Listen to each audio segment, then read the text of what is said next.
আসসালামু আলাইকুম। কেমন আছেন সবাই? আশা করি অনেক অনেক ভালো আছেন। তো চলে আসলাম আবারও একটি নতুন ভিডিও নিয়ে। তো আমি রিসেন্টলি অ্যান্ড্রু কার্নেগির একটি বই পড়ে শেষ করলাম। তো চলুন আজকে কিছু গল্প শোনা যাক। তো অ্যান্ড্রু কার্নেগি ছিল আমেরিকার এক সময়কার সবচেয়ে ধনী ব্যক্তি এবং এই অ্যান্ড্রু কার্নেগির ছিল ইস্পাতের বিজনেস এবং অ্যান্ড্রু কার্নেগির একজন সহকর্মী ছিলেন। ওনার নাম ছিল চার্লস শোয়াব এবং চার্লস শোয়াবকে অ্যান্ড্রু কার্নেগি দৈনিক $3000 মাইনে দিতেন এবং সে সময়ে এটি ছিল সবচেয়ে বেশি মাইনে।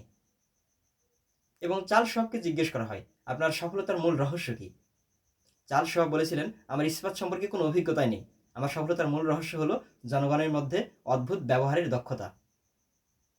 তিনি বলেছিলেন, জনগণের মধ্যে সেরা বস্তু আহরণ করার সবচেয়ে সেরা পথ হলো তাকে প্রশংসা করা এবং উৎসাহ দেওয়া। তো বন্ধু, আর দেরি করছেন কেন? আপনার ফোনটা রেখে আপনার পাশে যে বসে আছে তার প্রশংসা করা শুরু করে দিন। কোনো তোষামোদ নয়, সত্যিকার প্রশংসা। আর ম্যাজিক আপনি নিজেই দেখতে পাবেন। তো ধন্যবাদ সবাইকে। আজকের মতো এখানে শেষ করছি। আবার দেখা হচ্ছে অন্য কোনো দিন নতুন ভিডিওতে। ততদিন সাথেই থাকুন, সুস্থ থাকুন। আল্লাহ হাফেজ।